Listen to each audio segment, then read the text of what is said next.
시작과 끝이다 라는 제목으로 말씀을 나누고자 합니다. 믿음, 우리가 믿음이 있죠. 근데 믿음의 대상이 누구인가요? 하나님이시죠?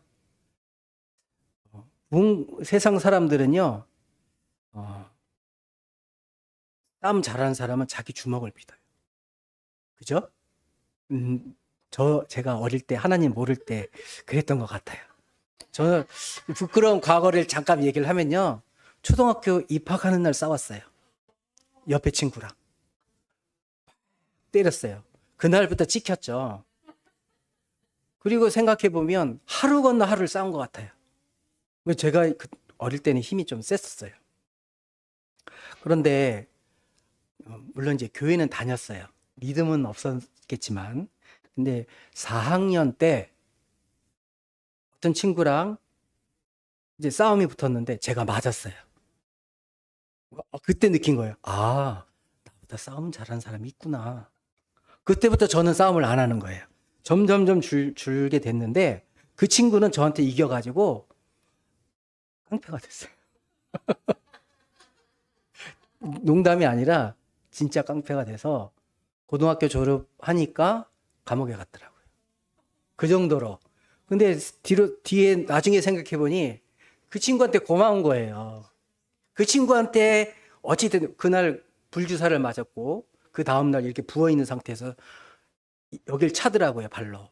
그래서 아파가지고 대굴대굴 굴렀는데 그 친구는 저를 축구공처럼 발로 뻥뻥 차대고요. 근데 이 맞는 게 아픈 게 아니라 불주사 맞은 게 아픈 거예요. 그래서 어찌됐든 싸움에 졌는데 그 뒤로 하나님께서 저를 사람을 만드셨습니다.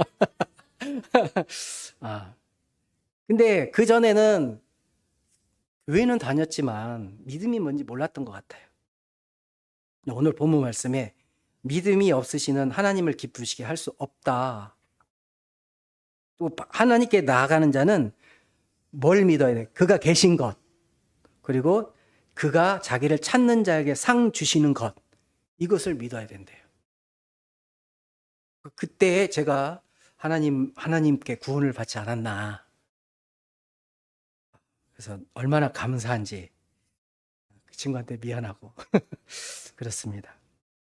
제목은 믿음은 시작과 끝이지만 사실은 이 믿음의 대상이 누구인지, 이분이 어떤 분이신지를 오늘 나누고 싶은 내용입니다.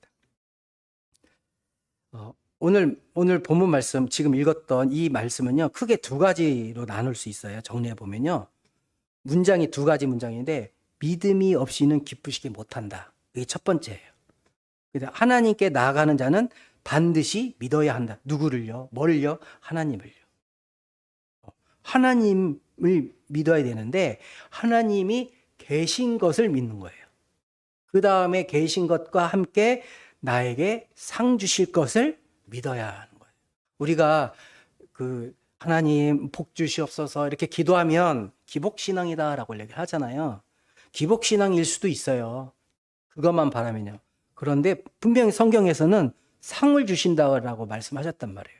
그러니까 상을 기대해도 돼요. 왜냐하면 우리는 하나님의 자녀이기 때문이에요. 오늘 오전 중에 말씀 나눈 요한 1서 1장 4절에 이 요한이 성경을 쓴 이유, 이거에 대해서 설명하잖아요. 우리의 기쁨이 충만하게 하려 한다. 하나님은요, 성경을 통해서, 말씀을 통해서 이게 구전되었던, 글로 기록되어서 전하졌던 하나님께서 주시는 모든 말씀은 우리를 향한 말씀이에요. 하나님을 믿고 우리의 기쁨이 충만하게 하고 상 주시려는 게 하나님의 목적인 거예요. 우리를 구원하시고 말씀드렸던 것처럼 옛날 죄가 있기 전의 모습으로 회복시키려고 하시는 게 하나님의 뜻인 거예요. 오늘은 성경 5는 좀 짧게 하겠습니다. 저희들은요, 예수님을 직접 만나진 못했지만 예수님을 직접 만난 초대교회의 성도들을 통한 그 믿음이 오늘날까지 전승되어 온 거예요. 믿음의 상속이 된 거죠.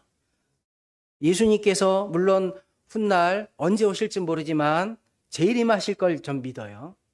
그리고 그 성경에 약속하신 대로 감람산에 그대로 올라가신 모습 그대로 내려오실 걸 믿어요. 예루살렘 성전 동쪽 문이 지금 닫혀 있어요. 열리는 문이 사실은 아니에요. 고정된 문이에요. 근데 그 문이 열린다 그랬어요. 예수님이 왕으로 오실 때 그 문을 통해서 들어오는데 그 문은 왕만 들어가는 문이에요. 그 문, 동쪽 문을 통해서 들어오신다 그랬단 말이에요. 재림하시고. 그러니까 예수님께서 이스라엘 땅에 재림하시는 거는 저도 확실히 믿어요. 그 뒤로 어떻게 통치하실지는 모르겠어요. 성경에 나와 있는 대로 어떤 식으로 통치 방법은 있겠지만, 그렇지만 예수님께서 오실 때는 유대인으로 오시는 게 아니라고 전 믿어요. 태어나시고 승천하실 때까지는 유대인이셨지만 이미 부활하시고 모든 세계 사람들이 믿고 있는 이 상태에서는 한 명의 유대인으로서 지역적으로 그런 모습이 아니라 정말 하나님 모든 세상을 통치하시는 통치자로서 오시기 때문에 유대인의 모습으로 오시는 건 오시지는 않을까? 오셔봐야 알겠지만 장래일을 제가 어떻게 알겠습니까? 그렇지만 분명히 예수님께서 이 땅에 다시 오실 것을 약속하셨고 그것을 저는 믿습니다. 그 예수님이 천국에 하늘로 올라가시면서 뭐라고 약속하셨죠? 내가 가서 너희들이 거처할 집을 마련하겠다라고 했잖아요. 그 집이 뭔지 아세요? 영어 성경을 보면? 아니에요. 맨션입니다. 맨션을 준비하러 가겠다. 하나님 감사합니다. 저희는 하늘나라에 저희 맨션이 있어요. 그 맨션, 우리가 살기에 충분한 좋은 집. 탈북자들이 대한민국에 가서 제일 좋아하는 게 뭐냐면 여기 LH를 뭐라 그래요? 돈을 내잖아요. 월세를 내잖아요. 그런 집이라도 준다는 거예요. 내가 일을 해서 월세를 내지만 내가 살 수 있는 집이라도 준다는 게 그 사람들은 너무 행복하대요. 그리고 집이 있으니까 일단 살 수 있잖아요. 물만 틀면 뜨거운 물이 나온대잖아요. 그것만 해도 너무 행복하대요. 집에 딱 들어가면 아무것도 없대요. 그래서 첫날은 너무 허전하대요. 불은 꺼져 있지. 물론 스위치를 켜면 불은 들어오지만 불은 꺼져 있지. 자기 가족들은 없지. 특히 혼자 온 분들은 너무 외롭대요. 첫날에는. 밤에는 막 창문을 보면 차들은 다니지. 화려한데 나는 외로워. 이런 느낌이 든대요. 그런데 그 다음 날부터는 달라진다는 거예요. 삶이잖아요. 그러니까 내가 조금만 일을 해도 어떤 분이 농민이었나 봐요. 이런 농사를 짓는 분이었는데 탈북해서 한 달 일했는데 자기 1년치 월급을 받았대. 아니 그거 갖고 그냥 살아도 먹고 사는 것만 해도 1년 이상 살 수 있는 월급을 받았다는 거예요.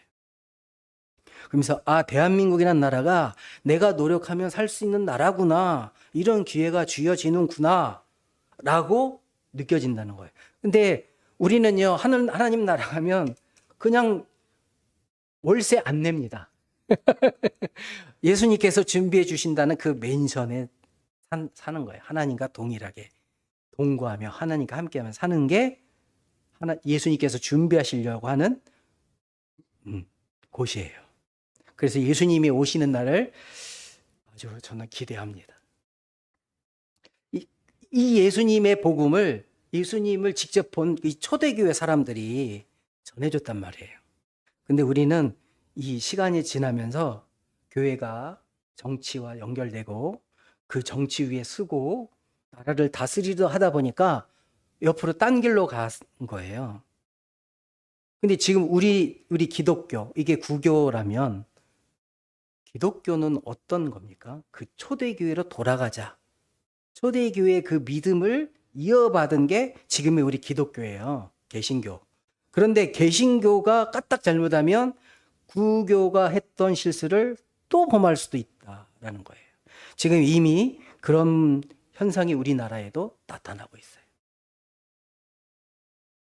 자, 그러면 하나님은, 우리 믿음의 대상은 하나님이신데, 그, 증거가 뭐냐라는 거예요. 뭘 보고 하나님이 계신 거를 믿을 수 있느냐. 그거를 간단하게 나눠보고 오늘 말씀을 마치고자 합니다. 먼저 자연을 통해서 볼 수가 있는데요. 오늘 창세기 1장에 대해서 말씀드렸지만 태초에 하나님이 계셨어요. 그 하나님이 세상을 말씀으로 창조하셨어요. 그 말씀이 예수님이시고 그 말씀이신 예수님이 인간의 옷을 이 땅에 입고 오셨어요. 그리고 우리 죄를 위해서 십자가에 죽으시고 부활하시고 승천하셔서, 이거는 다 사도신경으로 매일매일 고백하는 말씀이잖아요. 그런데 이게 성경에 기록이 없다면 우리는 과연 믿을 수 있었을까요? 태초에 하나님이 천지를 창조하시니라라는 창세기 1장 1절에 기록된 말씀이 없었다면 우리가 하나님을 알 수 있었을까요? 설령 이 구전대에서 왔다 하더라도 전설 또는 신화로 여겼을 거예요. 그런데 하나님께서 특별히 이스라엘이라는 민족을 만드시고 그 안에 성경을 주시고 그 안에서 하나님을 나타내시기 때문에 우리가 지금 하나님을 믿을 수 있게 된 거예요. 이 성경이라는 게 없었다면, 그리고 분명히 성경을 통해서 말씀하시는 게 자연에 하나님의 이 성품을 심어 두셨다라고 해요. 뒤에 거를 먼저 해버렸네. 자, 로마서 1장 20절 한번 볼게요. 로마서 1장 20절 같이 읽어볼게요. 시작. 창세로부터 그의 보이지 아니하는 것들 곧 그의 영원하신 능력과 신성이 그가 만드신 만물에 분명히 보여 알려졌나니 그러므로 그들이 핑계하지 못할지니라. 분명히 만물에 분명히 보여 알게 하셨다. 이렇게 말씀하시잖아요. 하나님께서 창조를 하셨는데 그냥 만드신 게 아니라 그 안에 하나님을 발견할 수 있는 하나님의 성품을 두셨다는 거예요. 우리가 자연을 보고 이 성경만큼은 아닐지라도 자연을 보고 하나님을 발견할 수 있는 그런 장치를 만들어 두셨는데 우리가 지금 그걸 못 봐요. 그게 죄 때문이라는 거예요. 예를 하나 들어볼게요. 미국과 러시아의 차이점이 뭐예요? 미국의 건국 이념은 기독교, 그죠? 러시아는 그리스도 종교, 겉으로는 그리스도 종교이지만 사실 러시아는 사회주의죠. 유물론주의가 팽배하죠. 근데 최초의 우주 비행사, 러시아의 최초의 우주 비행사가 로켓을 타고 우주를 보고 내려왔어요. 그리고 인터뷰를 하는 거예요. 그럼 하는 말이, 나는 하늘 위로 올라가 보았습니다. 그 넓은 우주를 보았습니다. 그러나 하나님을 발견할 수가 없었습니다. 이렇게 얘기한 거예요. 그런데 얼마 있다가 미국 비행사가 올라가서 내려온 다음에 또 인터뷰를 합니다. 나도 하늘로 올라갔습니다. 우주를 보았습니다. 그리고 나도 하나님을 발견할 수가 없었습니다. 그러나 하나님이 만드신 경이로운 우주를 보고 왔습니다. 이렇게 말하는 거예요. 믿음으로 서 있는 사람은 그 자연을 보고 하나님을 발견할 수 있는 기회가 주어진 거예요. 근데 러시아 사람은 최초라는 그런 타이틀을 쥐고서도 하나님을 발견할 수가 없었다는 거예요. 히브리서 3장 4절입니다. 히브리서 3장 4절. 읽어보겠습니다. 시작. 집마다 지은 이가 있으니 만물을 지으시는 하나님이시라. 이 건물을 사람이 지었는데 이 만물은 하나님이 지으셨다는 거예요. 우리 육체도 하나님이 지으셨다는 거예요. 그냥 있어라 하는 게 아니고요. 몇 해 전에 방영했던 그 웹툰 원작의 이태원 클래스 맞나요? 이태원 클래스라는 드라마가 있었죠. 거기에 이제 주인공 박세로이 머리 이렇게 만지면서 이러잖아요. 그 사람이 이제 한 대사 중에 내 계획은 15년짜리야. 딱 이런 대사가 있어요. 기억나세요? 너무 멋있었어요. 의지가 있구나. 자기가 세운 그 계획대로 쭉 밀고 나가는구나. 그게 패러디가 돼서 일본 사람들이 그 드라마를 따라서 막 이렇게 하는 장면들도 되게 많이 나왔어요. 근데 오전에 말씀드린 것처럼 하나님의 계획은 15년이 아니에요. 영원 전부터 계획하신 거예요. 하나님의 계획은 싸구려가 아니에요. 사람의 의지와 같은 이 유한한 그게 아니라 영원 전부터 준비하셔서 6,000년 전에 실행하셨고 지금도 우리 개개인을 향해 실행하고 계시는 거예요. 우리가 하나님을 믿을 수 있는 거는 하나님이 그 계획 안에서 우리에게 믿음을 주신 것이지 그냥 너는 덤으로 줄게 라고 주신 게 아니라는 거예요. 하나님은 자연을 통해서도 우리를 하나님 발견할 수 있지만 아까 말씀드린 죄가 들어왔기 때문에 발견을 못하시기 때문에 우리에게 그 다음으로 주신 말씀이 성경인 거예요. 아까 말씀드린 것처럼 창세기 1장 1절 태초에 하나님이 천지를 창조하시니라 이 말씀이 기록된 말씀이 없었다면 우리는 하나님을 믿지 못했을 거예요. 아마 단구신화처럼 생각하지 않았을까요? 기록된 말씀 이게 얼마나 중요한지 이 성경을 읽으면 읽을수록 하나님이 살아계심을 하나님이 진짜 계심을 우리는 발견할 수가 있어요. 야, 니네가 보는 경전이니까 그렇지 라고 얘기하지만 사람들은 그렇게 얘기할 수 있지만 그게 아니라는 거예요. 이 성경은 특별히 하나님의 성령으로 기록된 말씀이기 때문에 이 말씀을 읽으면 읽을수록 우리가 하나님을 그냥 내가 믿으려고 하는 게 아니라 우리 마음속에 쑥 들어오시는 거예요.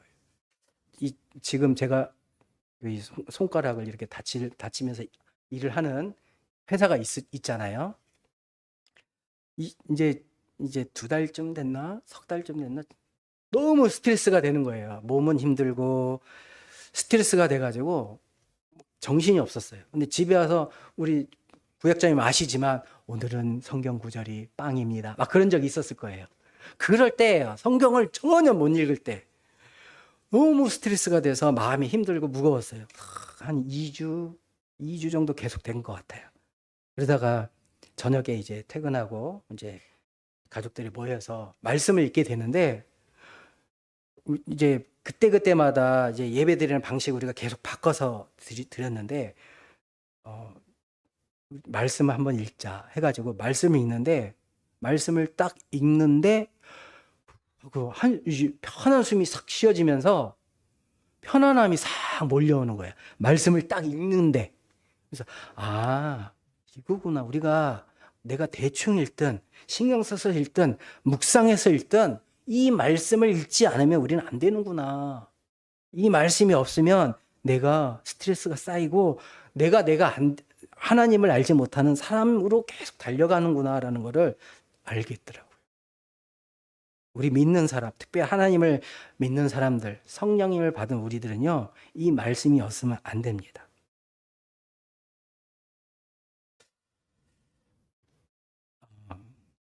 우리 대부분이 교회학교 선생님들이 우리 한 번 빼시고 다 교회학교랑 관련된 분들인데 모세를 하나님께서 부르시고 야, 너 가서 니네 백성들을 좀 구해내라, 이끌어내라 하시잖아요. 이집트에서 탈출시켜라 라고 말씀하시잖아요.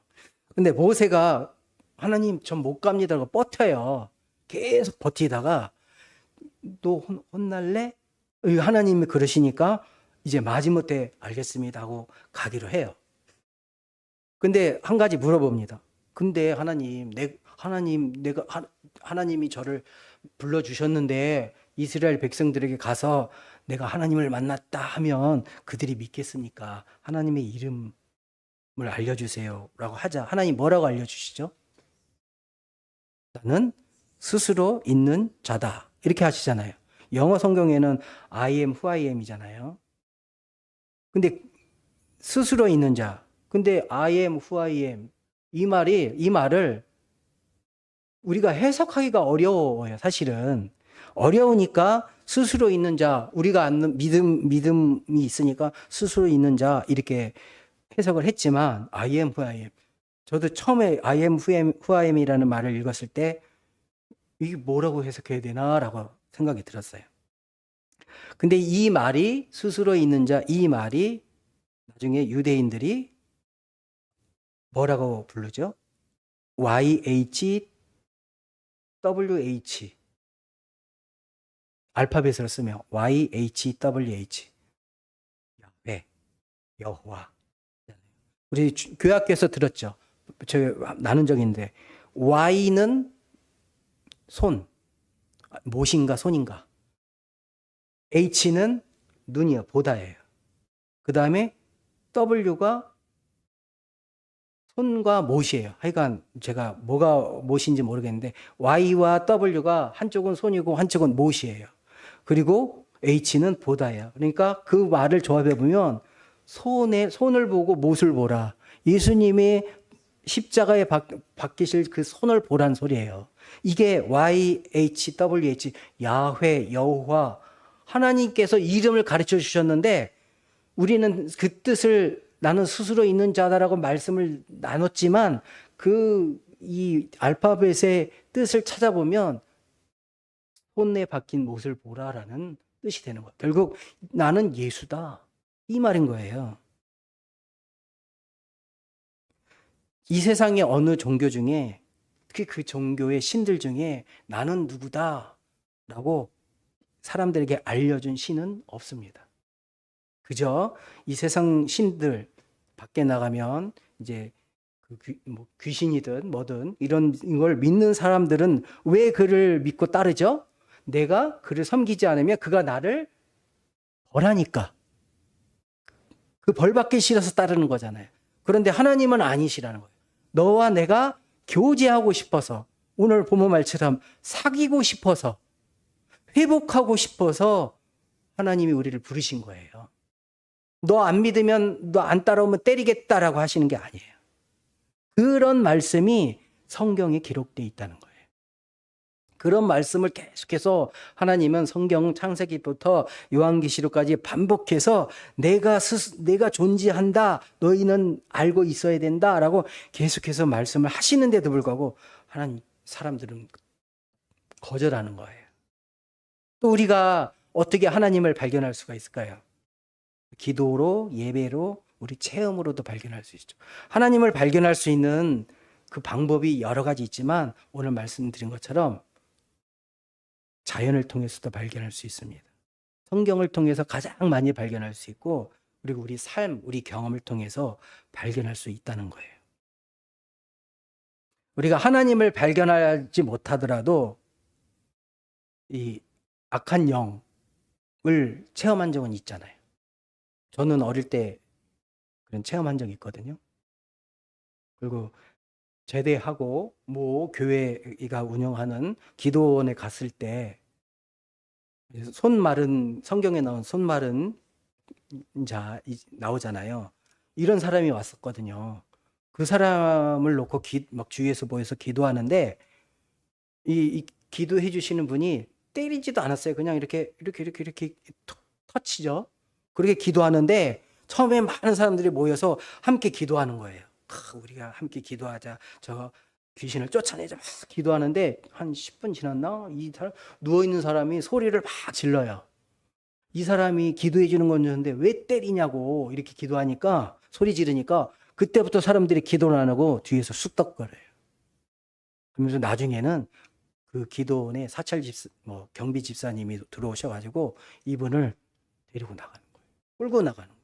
그러면서 그 기도하는 기도회가 파됐어요. 그때 이 누워있는 환자가 뭐랬는지 아세요? 손을 번쩍 들고, 이 마른 손을 번쩍 들고 내가 이겼다. 이게 이 기도원의 능력이다. 내가 이겼다. 땡땡땡 기도원의 능력이 이거밖에 안 돼. 이런 말을 하는 거예요. 그래서 너무 놀란 거예요. 이게 악한 영이 활동하는 거예요. 이런 거를 통해서 하나님을 경험하지 못하더라도 악한 영을 경험함으로써 영이 존재한다는 걸 우리는 알 수가 있습니다. 그러나 우리는 감사하게 그런 것들도, 악한 영들도 우리가 말씀으로 하나님의 성령으로 우리가 이길 수 있다는 겁니다. 말씀을 정리해 보면요. 결론입니다. 예레미야, 이거 말씀 안 드렸는데 예레미야 29장 11절에서 13절을 제가 읽겠습니다. 예레미야서입니다. 29장 11절 13절이에요. 여호와의 말씀이니라. 너희를 향한 나의 생각을 내가 아나니 평안이요 재앙이 아니니라. 너희에게 미래와 희망을 주는 것이라. 너희가 내게 부르짖으면 내가 와서 기도하면 내가 너희의 기도를 들을 것이요. 너희가 온 마음으로 나를 구하면 나를 찾을 것이요 나를 만나리라. 이때 당시가 어떤 상황이냐면요. 북이스라엘은 이미 멸망을 했고 이제 남유다가 멸망하는 거예요. 바벨론이 쳐들어오는 거예요. 지금 이제 이스라엘이라는 나라가 완전히 지구상에서 없어지는 그 시점에 나를 부르짖고 찾고 기도하면 그럼에도 불구하고 내가 너희를 만나주겠다라고 하나님이 주시는 약속이거든요. 근데 이스라엘 사람들이, 유대인들이 이것도 안 해서 망한 거예요. 우리에게 똑같은 말씀을 주세요. 온 마음으로 나를 구하면 나를 찾을 것이요 나를 만나리라. 하나님은 우리에게 믿음을 하나님이 주셨기 때문에 우리가 믿어요. 성령님을 우리에게 주셨기 때문에 우리가 성령을 믿어요. 그런데 그거에 대한 주심에 대한 리액션이 없으면 안 된다는 거예요.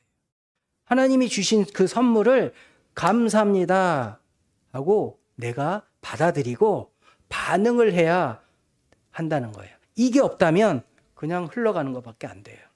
우리 가슴 속에, 우리 속에 남지가 않는다는 거예요. 그거를 남유다가 못했다는 거예요. 지금의 유대인들, 하나님께서 마지막 시대가 됐기 때문에 지금의 유대라는 이스라엘이라는 나라를 독립시켜 주셨어요. 전 세계에 흩어져 살지 마. 그러나 그 중에 진짜로 정통 유대인이 몇 명이나 있을까요?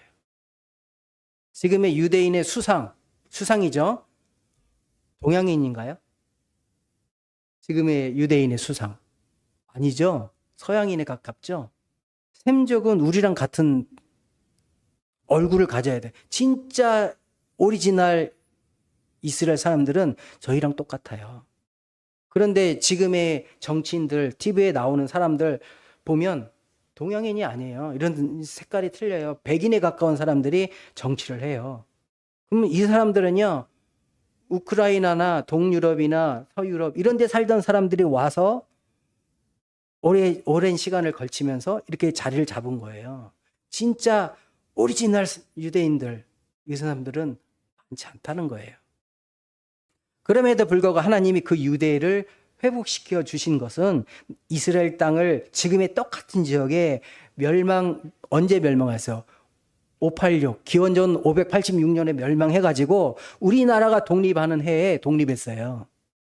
그럼 기간이 몇 년이에요? 1500년이에요. 1500년. 1500년 전에 망한 나라가 1500년 후에 독립을 할 수 있는 것은 없습니다.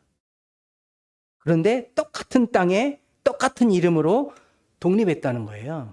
그 말은요, 성경을 이제 이루시고 하나님이 약속하신 그 성경이 거의 완성되어 간다는 시점에 있다는 거예요. 우리 담임 목사님도 말씀하셨지만 예수님이 언제 오실지 모르지만 가까운 장래에 오시지 않겠어요? 제가 중학교 때 말세 중에 말세, 지말세라는 표현이 계속 나왔어요. 그죠? 들어보셨죠? 말세 중에 말세. 근데 지금은요, 벌써 그때보다 30년, 40년이 지난 거예요. 그럼 더 예수님이 오실 날이 더 가까워졌겠죠.